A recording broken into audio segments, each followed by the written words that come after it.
Good morning, guys. Happy morning, everyone. Bihira ako makapag-post dito sa YouTube ko, guys, kasi na-busy lang talaga for how many days? Weeks. Na-busy ako sa kaka-affiliate, guys. Mahirap din kasi magbasa-basa, lalo na pag beginner ka. Actually, guys, ako naman kasi online seller ako way back 2015. Doon talaga ako nag-start online selling. Yung mga kalakasan ng online selling. And then, pumupunta ako, guys, ng Divisoria 3 to 4 times a week. Kain tayo, guys. 3 to 4 times a week. Yun na yung pinaka-routine ko, guys. Meron akong handler sa Mindanao na kapatid ko. Yun yung inutusan ko. That time kasi, guys, kalakasan ng online selling.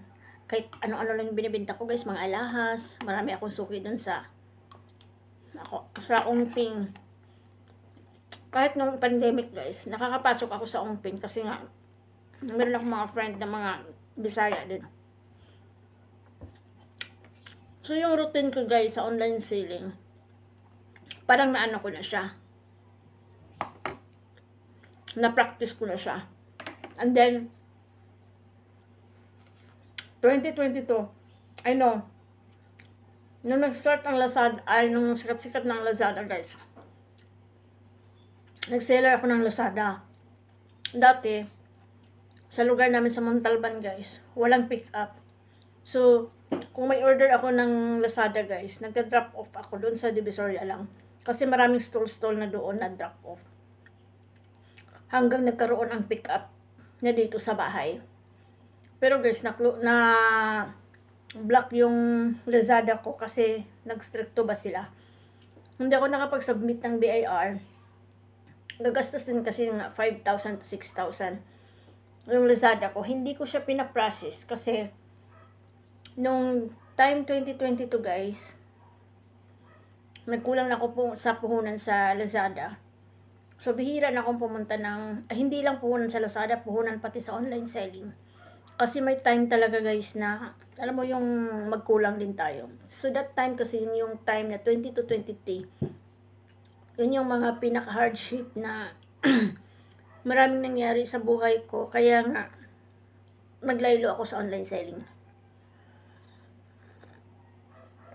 Na-block yung Lazada ko, guys. Hindi ko nasikaso yung BIR kasi nga ayaw kong mamuhunan doon sa BIR kasi wala pang pick up dito sa Montalban. Kailangan drop off, guys. So, nagka-drop off ako sa Divisoria, and then kung may items akong order, sa Divisoria ko din pinibili. So, nahirapan ako dun, guys.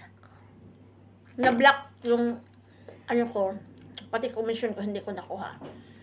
And then 22, 23 hanggang 24, guys, parang sumikat na yung ano, TikTok, Shopee.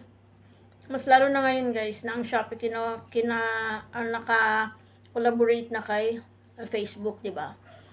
So, kumbaga, ang online selling, hindi na siya masyadong ganun kalakas kasi yung TikTok, guys, lalo na pag ang courier is JNT, pumapasok na sila sa mga liblib na lugar, guys. Hindi kagaya dati na kagaya ng GRS sa bayan lang. Pag nasa baryo na, hindi na sila pumapasok. Ngayon kasi, guys, ang GNT pumapasok sila kahit saan. So, parang, sabi ko, parang humina yung online selling. So, nag-focus ako, guys, sa Shopee. Hindi pa nauso yung, guys, yung affiliate sa Shopee. Ang affiliate sa Facebook na naka-collaborate sa Shopee. Nag-affiliate na ako sa Shopee. Nag-start ako January 2025, guys. January, madali lang naman mag-apply sa Shopee kasi ma-approve ka kaagad. Pero ngayon kasi, guys, na nag-collaborate ang Shopee at saka Facebook, parang nahirapan yung iba. Pero before kasi madali lang. Nag-start ako, guys, January 2025. January, February, March, April, May, June, July, August, September, October. Siguro, guys, mga 8 months bago ako kumita. Kasi yung order, guys, yung Hindi pa ako masyadong gumagawa ng video. Yung mga ganun ba. Parang ang daming challenge.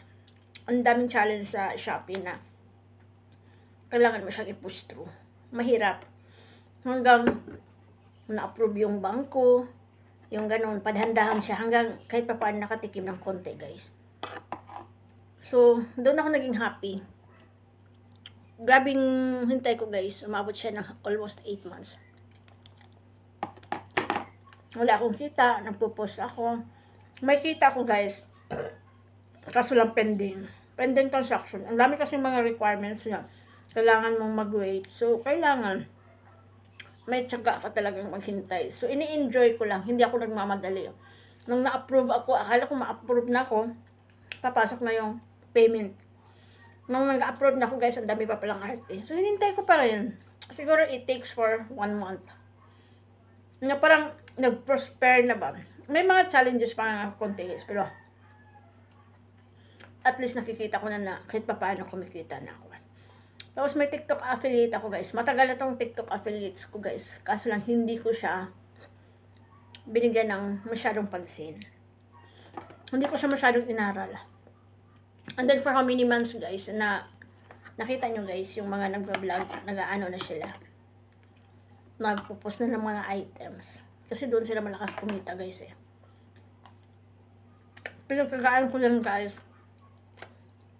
for how many months. To be honest, guys, yung TikTok ko, parang nagsashine siya. Na nagpo-push through talaga ako, guys, this month. Mas nakita ko yung income ko, guys, sa TikTok ko kaysa Shopee ko. Kaya, naganyan-ganyan ako sa dalawa, guys. Parang nag-trial and error ako kung saan talaga ako kikita. Sa akin lang naman, sa mga mami na nasa bahay lang, try nyo, guys. Kasi malaking bagay talaga na, malaking bagay na makatulong pag nag-affiliate ka. Nasa bahay ka lang. Kung mahilig ka man, ako na content naman ako, guys, pero hindi ako masyadong kasi nga, matagal yun eh. Ang kagandahan kasi sa TikTok, guys, pwede mo siyang ilink sa GCash. Minimum of 50 pesos, ma-withdraw mo na. Ganun. Huwag ka lang magmamadali, i-enjoy mo lang. Kasi, guys, pag nakita mo yung passion mo kung saan ka, magpo-prosper ka talaga. Basta huwag ka lang magmamadali. Dahan-dahan lang. Kumbaga, tanim lang ng tanim. Darating din naman ang araw, guys. Yung mga tinatanim natin.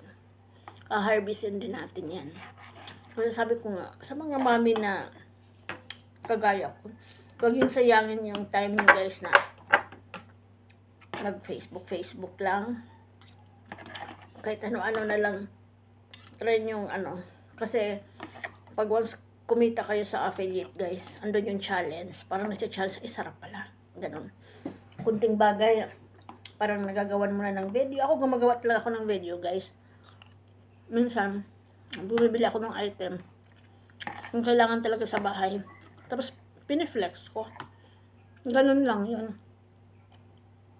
Kasi, sayang mo naman. Kung kita ka lang naman paunti-unti, why not, di ba? Challenge kasi yung challenge, guys, yung sige ka gawa ng video, sige ka post, tapos hindi ka man lang kumikita, tapos makita mo yung iba. Bakit kumikita sila? Why me na hindi? Sabi, parang matanong mo ba? Pero ako, guys, matyaga kasi ako.